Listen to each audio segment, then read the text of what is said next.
I've been a Remainer from the beginning of time, and I remain a Remainer, and I will remain a Remainer until my dying day. So, of course, I would love to see the UK as a member of the European Union. The words of Chris Bryant there, the British Labour Party politician and current Government Minister of State for Business and Trade, speaking to Euronews this week in Strasbourg. His words reflect this Pandora's box that has reopened in the UK since recent local elections that we'll decipher today on the podcast. Plus, we'll be hearing about Brussels' plans to make travelling by rail that little bit easier, a plan not going down too well with the rail industry. Welcome to Brussels, My Love, the podcast with me, Méabh Mc Mahon. For this episode, I'm thrilled to be joined by Dharmendra Kanani, Chief Operating Officer and Chief Spokesperson at Friends of Europe. Welcome. Nice to be with you. From Euronews, our political correspondent, Stefan Grobe. Great to be here, Méabh. And Natalie Sarkic-Todd, founder of The Battleground. That's a non-profit media outlet based here in Brussels. Welcome. Thanks, Méabh. Good to be here. How are you all doing? Enjoying the Brussels sun? It's been lovely. But, it's good to have a bit of rain and grey. Keeps you balanced and grounded. It keeps you grounded. That's what we all need, especially when the news cycle is as it is. But to set the scene, let's first take a listen to Euronews' Aaron Casey, who's been out on the streets of Brussels. We're 10 years on from a referendum that shook the European Union to its core. Brexit remains a choke point for UK-EU relations and a hot topic here in Brussels. But now with a potential contender for British Prime Minister pledging to fight for the UK's re-entry to the European Union, how do people on the streets feel about this idea of a great return? I think we absolutely should, and the quicker the better, because it's only getting worse. Yes, definitely, without a shadow of doubt. I think they made a good decision to exit European Union because European Union, I think, lost compass. I think that it's okay for them to be out. But it's a great idea, I think. Interesting question, but I think Europe should work as one, and that's an argument for UK to come back also, but they have to see for themselves. I don't know what is happening there, but I think I'd say yes, yeah. So we have one guy there who doesn't know what's happening there. So yeah, what is going on? That's why we have our experts around the table, because of course we're hearing this momentum, right, about this idea of rejoining. But let's not forget how painful and how many years it took as well to negotiate the exit. Dharmendra, your view here. I think that it was only a matter of time once we got rid of the nonsense of the Boris years and the poor governance that he led for nearly a decade or more. The lies. Brexit was a lie and people were made vulnerable as a result of it. I think the UK has realised that the cost of leaving far, far outweighed the benefits, and businesses, people, the whole works. Students lost out. So I think now I'm really pleased you have a candidate, the Prime Minister's role, saying boldly, I think we should go back in stealth, which we wouldn't imagine. The one thing that's been interesting about the post-Brexit years is we haven't had a politician with the gumption to say we got it wrong. And I think if he wants to play the game, should say, people you were lied to, we haven't benefited. And actually now our young people, because there's been a new deal, are going to be able to go join Erasmus and actually create a sense of community between people. So I think we won't see a major return. I think what we'll do is we'll experience, because they won't be able to do it all in one, it'll be policy file by policy file, trade, student Erasmus. Security will be, I think, or should be, the driver of a closer union, because UK needs Europe, Europe needs UK. And I think that's the way to go. And of course, there was meant to be this EU-UK reset, a big summit taking place in May. It's been pushed now kind of maybe to July. What's your view, Natalie, here? I wish it was as simple as what's just been laid out. I mean, remembering the real pain of the Brexit years, and we followed it very closely. And I just looked back actually at the House of Commons library to remind myself. They publish all of the main documents in terms of the government and legislation, to remind myself, when did we actually leave? Because it took so long and the deadline kept getting extended and we kept getting a new Prime Minister and, things were just... we covered it extensively here on Euronews. Yeah, and I had to stop reading the document because it was pages and pages of, and I only got to 2017.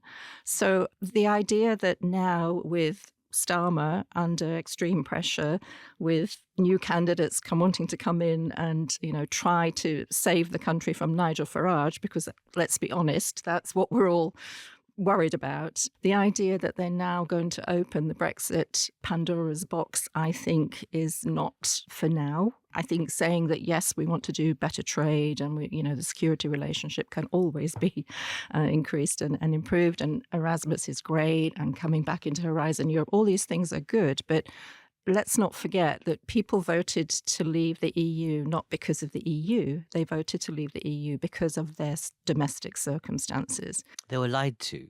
Yes. They didn't make an informed choice. You know that. The battle bus saying you're going to get 200 billion back into the NHS. We know that our trade will be much better. Absolutely. Our SMEs will. But people were falsely and they were misled. Yes. And that's the reality of the situation. That's why we do need a politician to say, we got this wrong. We were a bit too tame in response to, the Tories. And actually, let's get it right now. And I'm not saying How do you Let's explain the permanent and constant and increasing support for Nigel Farage, who was against the EU 10 years ago, who is against the EU today?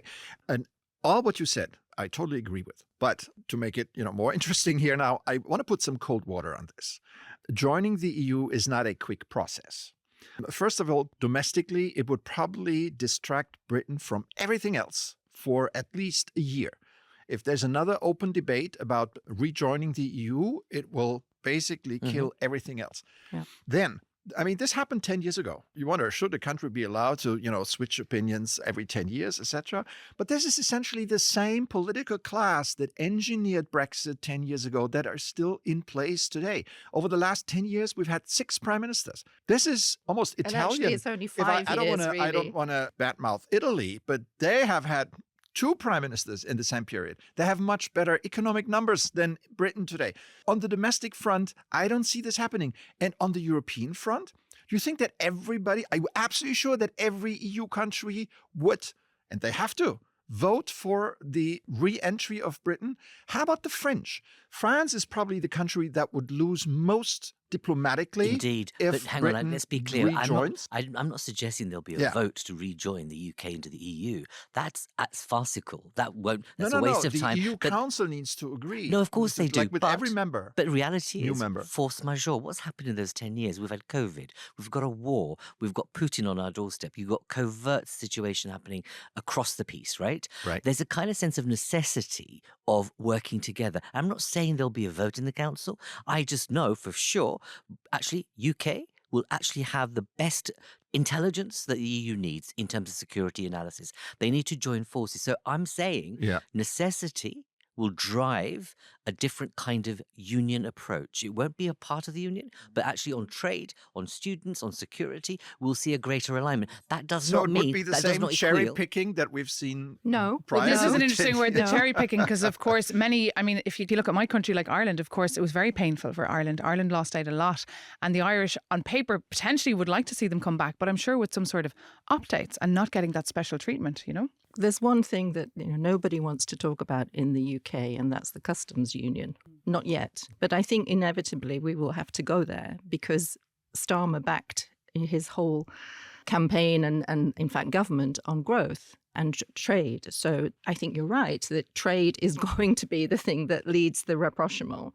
It's just that in this few years in the UK, let's not underestimate the turmoil now that is in the Labour Party. And there will be some kind of change at the top of the Labour Party, most likely in the coming months. And so between now and the end of this current parliament, another 3 years left if the government holds that long, it's very hard to see any major shift, that we would be talking about voting or signing and coming back into the EU. I think it will be incremental. It will be. But I do think that the government has to have the courage to say, yes, we were lied to, but were lied to. This courage is lacking. They're not going to do that. That's obvious. Yeah. No, they won't do that. But events will drive behaviour. Yes. Events will drive behaviour. Absolutely. You know that. And the sense you make the point about the customs union. We know the economy is going nosediving to a certain extent. We know that the cost of living crisis is hitting and biting everyone. Farage will make a massive deal out of that. But in reality, Farage has no experience of running government. None of his politicians know what the Scooby about economics. We have a bunch of liars that went from the Tories into reform. Okay, we know that. But they don't know what good governance is. And I think every time he moves one foot forward, a racist comes out of the box and they get done for. But I think here the issue is We have a covert war that's being currently deployed by the Russians. We have drones in 3 member states that have been flying over in the past week. I think it's only a short period of time before the UK will get bitten, others will. So I think events will drive a different kind of commonality, but that won't mean there'll be a signature of a treaty. No. I just think that But rejoining the humanity in single reality- market and the customs union potentially? I think it might be an arrangement being made because the EU needs the UK, UK needs the EU. But you have to look at you have to, understanding all of that, and, all of that was the case when we voted to leave the EU at the same time, and it didn't stop Farage and it didn't stop the vote. There are 2 things, I think, is that most people don't really take an interest in how the country is governed. They don't really think too much about Nigel Farage, what's behind him. They just, which is very typical, think, is somebody going to change things for me, for my life? Somebody needs to, burn this all down effectively. So that still is very much in play. And you only have to look at Trump and think about the effect that Farage could have on the UK if he does manage to get into power. It would be absolutely disastrous. And you're so right, because I think the issue here is there's, on the one hand, events will drive behaviour and a common approach back into the EU in different ways, not through legislation, not through treaties, but it will actually happen by stealth. The other issue, that if any of those candidates are going to do something and really believe that something needs to change, their language will have to change. Their ability to connect to people and their issues, rather than being a little political class in Westminster talking to each other saying, oh my God, woe is me, is actually get a grip, do the door knocking. We've seen what's happened. Hungary, Peter Magyar as an example, street by street, estate by estate, went out there, spoke to people. What's missing in the UK, the Labour Party has lost its knack of actually reconnecting with people. What I find really fascinating with all the ministers saying, we've lost our confidence in the leadership and we're not doing the right thing. These are cabinet members. You say to yourself, what were you doing week on week? You're sitting around the table looking at the man and suddenly you're now turning around and saying, I have lost faith. I don't believe in leadership. From our perspective in Brussels, it's a shambles to watch. It's Indeed, a shambles. Absolutely. That's kind of the core problem here. I still believe that the Reform Party under Nigel Farage is the biggest reservoir of incompetence in British politics. And if they come to power, we'll have a different problem here.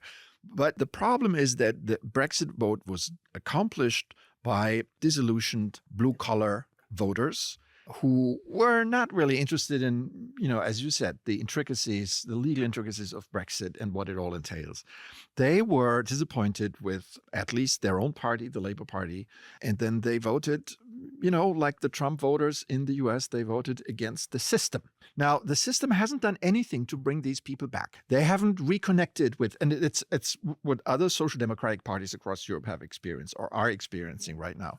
There is no way of bringing these voters back. And I'm not sure whether people, if there were a referendum later this year, whether people would actually vote for re-entry. Europe is still a very abstract thing for many Brits. And I don't think they want to come back. And again, look at Europe. I don't think you find, the Spanish Prime Minister just said, oh yeah, we need them, our brothers, blah, blah, blah. I don't think that everybody in Europe would welcome the British, because then they realize, oh my God, now we have the same discussions that we had, prior for, nobody wants to go back there. 2016. Yes, all these endless negotiations with the Brits, special treatment here and there. Again, if the French say, all right, we'll put up a referendum in France, and then that, based on that referendum, that will be our decision in the European Council. I'm not sure you get a clear yes vote for British re-entry. Maybe not. But don't forget also, you have the red lines. Theresa May set her red lines very early, mistakenly, in my view, and Starmer did the same. When he came to power, he said, these are our red lines, no single market, no customs union. We're going to just have a rapprochement. Yeah, but then it's just like participating in the Eurovision Song Contest. Exactly. It's meaningless, right? Without the single market and the customs union, it's meaningless. He was speaking to and responding to an agenda set by Boris and Farage, rather than defining his own political. That's a real shame about him. Absolutely. When he made his maiden speech, I thought, wow, great, back to public service values, authenticity, and 3 months later he takes a bloody flat from Lord Ali, and his wife and his child live in Soho. You think the biggest majority since, 1945 for the Labour Party, the biggest majority, and he squandered it away. The issue here, and I agree with you, the point you make about Europe being meaningful to people on the ground, it's the same in Germany, France, Italy, let's face it. Exactly. No one understands really Europe in that sense Exactly. because we do not communicate. I was speaking to the director of communications thinking that if you could find a way to really find, a channel of communication that gets into the hearts of communities, you'd make a huge difference in terms of understanding the value of Europe. And I think it's only when you don't have it that you realize Yes. what it is. And that's the issue. And I think what Labour needs to do is to really gen up and say, there's an opportunity here to do something bold, but we need to stop talking to ourselves, stop doing politics in the same way. What's really grating is you can go into Westminster, you go into the press bubble, you can go into the political bubble there, and they're all talking to each other, and they don't realize what's happening outside. It's almost like Nero fiddles while Rome burns, and it's like that whole issue. Get a grip. Okay, some good advice there from our panellists. Thank you for that. Before we go, I just wanted to mention one other topic that we're reporting on this week on Euronews, and it's about an EU Commission proposal to make life easier for us when we want to take the train. For more on that, we had a chat with Georgia Whittaker. She's the rail campaign manager at Transport and Environment. Take a listen. So this package has been a long time coming. It's taken about 20 years for us to get to this stage, and it is undeniably a massive step forward for passengers across Europe and, of course, for rail travel. It's been a really long time. And, we have said, and I think it's completely fair to say, that ticketing in the rail sector in the EU has been stuck in the Stone Age for far too long, because for a long time, industry has said, don't worry, we'll sort it out. But I think, as our research quite clearly demonstrates, it's not good enough, and we need to be doing more to make it easier for passengers to take a climate-friendly journey. So in terms of the major issue for us is the geographical scope of the proposal. So at the moment, major operators will be mandated to display available journeys and sell available journeys when requested in countries where they either operate in, where they're dominant, or where their services are going to. And what that means, if we think back to the most frequently flown routes that we researched, we're only going to see 43% of those routes, those top 30 most frequently flown routes, now be easier to book on train journeys. And so that's just a real shame, because ultimately booking is really important. It's where passengers first interact with train travel and make that decision. Am I going to fly? Am I going to drive? Or am I going to take the train? So what's the next step? Do we have to wait another 20 years till it's perfect? Let's hope not. So the next steps are Parliament and the Council will be debating this issue hotly, I'm sure. I will say we were really, really pleased to see a lot of unity between different parties across the Parliament. So, of course, we saw the Greens coming out in strong support for this. We saw the EPP actually coming out in support for this, as well as S&D and Renew. So we're hopeful that we really could see some change here. And I hope some more ambition in line with what TNE are proposing. So yeah, let's see how it goes in the council as well. What I will say is that the French Senate proposed some very, very similar national legislation quite recently. And so we're hopeful that we might see some success through this file. Fingers crossed. I'd love to take the train. I think Europe by train is a fantastic experience. Unfortunately, the issue here, it was a brilliant proposal. Actually, this is one example. Because just to interrupt there, Yeah. it's a fantastic experience when it works. Exactly. But I think the thing about, you trash the commission, but this is a really bold proposal that puts more power into the hands of people. It's about people's experiences. But the reality is you've got nationally owned providers and you've got private sector providers. And the rub will be, will they be able to work together? And in the proposal, they're being forced to collaborate. They're forced to use ticketing systems and find a way that the prices can work. But actually, if any of us around this room wanted to go from, let's say, from Frankfurt to Barcelona, we should be able to do that. But you'd have to go through 3 different country systems. And if you were buggered, let's say you missed a connection, you'd have to pay for the price of that. But this proposal turns that on its head. And actually, it's actually a bold people-centered approach and asking the private sector and the national companies, but to do something different. The issue will be, will the European Council members do exactly what they do, is no kind of common growth agenda, but a subsidiarity, sovereignty-led agenda. So Germany will say no because of, the nationally owned company. Yeah. Deutsche Bahn, which lately I've had a lot of bad experience on. Your view there, Natalie? Well, I kind of think nostalgically back to doing Interrail as a student. And that for me was the absolute perfect experience because you could hop on and off, not any train, you know, let's be honest, you couldn't get on the fast trains, but you could hop on and off and you had your ticket for the month and you felt like the world was your oyster. And you had the flexibility. Yeah, absolute flexibility. Now, I don't know how you can recreate that in the kind of, you know, private fragmented system that we have in terms of the different rail operators. There's generations of people who benefit from interrailing. I mean, I remember it was one of those, you know, horizon opening experiences, and you could go anywhere, and you loved it.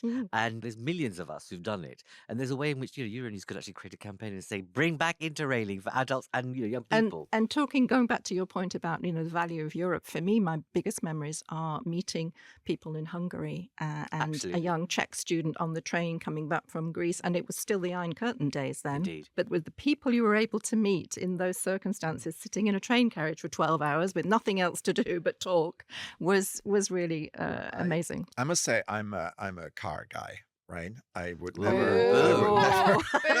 CO2 The idea of crisscrossing the continent with my family on a train trip is just horror to me because of the experience that I make regularly on a train. Just going from Brussels to Strasbourg and back is an unreliable adventure because you don't know what happens. And every time there's something wrong. The fact that there's only one direct train per day or so from Brussels to Strasbourg it's a nightmare. Why isn't it possible? We still have to do all these big loops inside France because it's a centralized system, etc. If this leads to a easier, a cheaper way of traveling throughout Europe, I wholeheartedly support that. We know we're talking about the lack of connection between Europe and people. This is a surefire way of making sure people realize that, especially those with low incomes, at the moment, if they could electrify trains, if they could make them cheaper and you could make them interoperable across Europe, one way of connecting citizens to you and the bad value of the EU is that, wow, they did something brilliant. So von der Leyen should be actually out there on the stage saying, this is one way in which we connect Europe. Exactly. We make it better, we make it more interesting, but also we will make sure you are supported in the process and have rights as a result. It is one of those boring things and files you think, really? But actually, rail matters. I totally agree. And I mean, look at the price. And this is what matters most. A family of four, you're going on a summer holiday. Do you know what it costs traveling by train? That's why everybody hits the highway because or they hit the Ryanair, the low cost. And Ryanair has told us that it's okay. There will be enough fuel. Ryanair, although I hate to use Ryanair, but Ryanair and others are much more convenient than going on a packed train that doesn't respect the time schedule and is super expensive. So if they're finally waking up and say, we need to do something here, I totally support it. I propose Ursula von der Leyen that she takes the train and spreads that message to the younger generations. I think it's a brilliant idea. Yeah, let's see if she does it. That as a campaign. Let's do it. That is our challenge. So Ursula, if you're listening, please get on the train. But on that note, we could bring this conversation to an end. Thank you so much, Dharmendra Kanani, for being with us for this episode. Stefan Grobe, as always, thank you. And Natalie Sarkic-Todd, thank you so much as well. To our producer, Alice Carnevale, thank you for your work. She's on her holidays listening to us right now from Morocco. So thanks, Alice. Enjoy your trip. And thank you, of course, to Georges Lavditis as well. Behind the scenes here, our sound engineer. And of course, if you're not already, you can listen to this series on Apple Podcasts, Spotify, or wherever you get your pods. You can also find us on Euronews.com or on YouTube. And if you like Brussels My Love the podcast, please leave us a review, give us a rating, and spread the word. See you soon. Euronews.